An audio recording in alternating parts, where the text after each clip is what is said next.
नमस्ते बच्चों। हमारा जो पाठ शुरू है मेरा हो भाग्य, इसके लेखक है चंद्रगुप्त जी और वह लिखते हैं कि वह किसी कार्यक्रम के उपलक्ष्य में कोलकाता गए थे, जहाँ पर उनके उस कार्यक्रम की अध्यक्षता स्वयं गुरुदेव रविंद्रनाथ टैगोर जी करने वाले थे। लेकिन गुरुदेव जी की तबीयत ठीक ना होने की वजह से उस कार्यक्रम का अध्यक्षता पद उन्होंने नहीं किया। लेकिन यह सुनकर सब लोग बहुत निराश हो गए।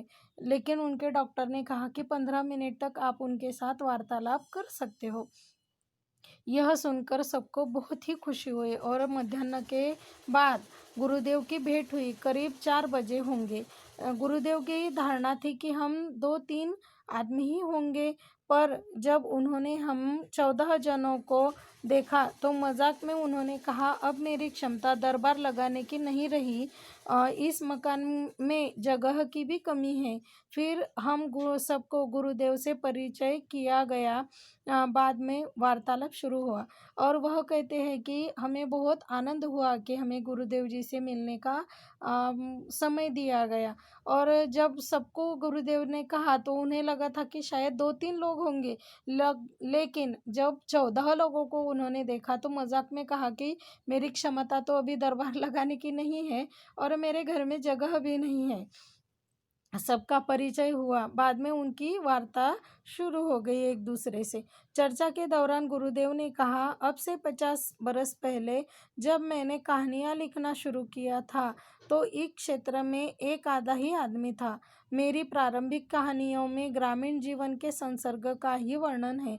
और वह कहते हैं कि 50 साल पहले मैंने कहानियाँ लिखना शुरू किया था, तब इस क्षेत्र में बहुत कम व्यक्ति थे जो लेखन किया करते थे। और वह कहते हैं कि उनकी जो प्रारंभिक कहानियाँ थी वह सब ही ग्रामीण जीवन के ऊपर लिखित थी।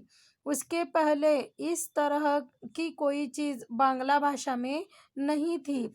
मेरी कहानियों में ग्रामीण जनता की मनोवृत्ति के दर्शन होते थे। और वह कहते हैं कि जो रविंद्रनाथ टैगोर जी की कथा है, मैंने आपको बोला था कि आप ढूंढ कर देखो यूट्यूब के ऊपर, तो आपको पता चलेगा कि उन्होंने जो लेखन किया है उसमें ग्रामीण जनता की मनोवृत्ति का दर्शन होता है।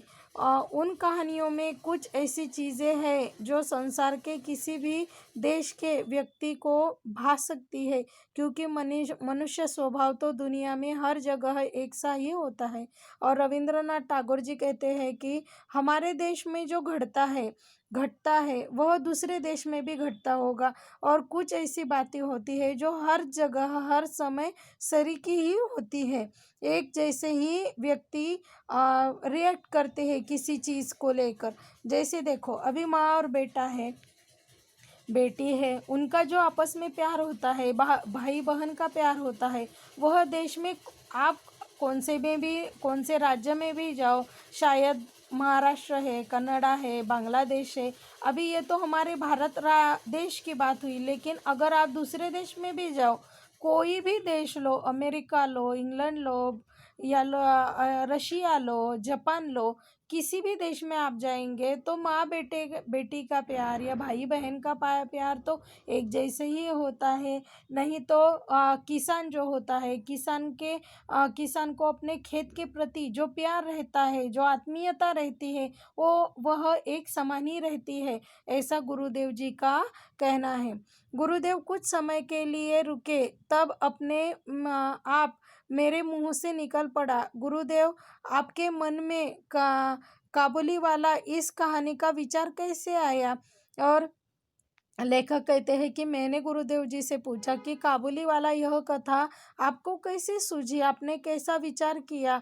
यह लोकप्रिय कहानी देश में सभी भाषाओं में सभी बच्चों को बहुत प्यारी लगती है। और वह कहते हैं कि यह जो कथा है गुरुदेव रविंद्रनाथ टैगोर जी की, वह सभी भाषाओं में प्रसिद्ध है और सभी लोगों को भी बहुत प्यारी है।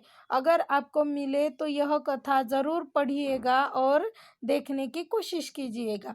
गुरुदेव कहते हैं कि वह कहानी कल्पना की सृष्टि है। एक काबुली वाला था, वह हमारे यहाँ आता था और हम सब उससे बहुत परिचित थे। मैंने सोचा उसकी भी एक छोटी लड़की होगी और जिसकी वह याद किया करता होगा। और गुरुदेव जी कहते हैं कि यह काल्पनिक कथा है। हमारे यहाँ एक काबुली वाला आता था और हमारे में वह हमसे उनका परिचय भी बहुत सारा था।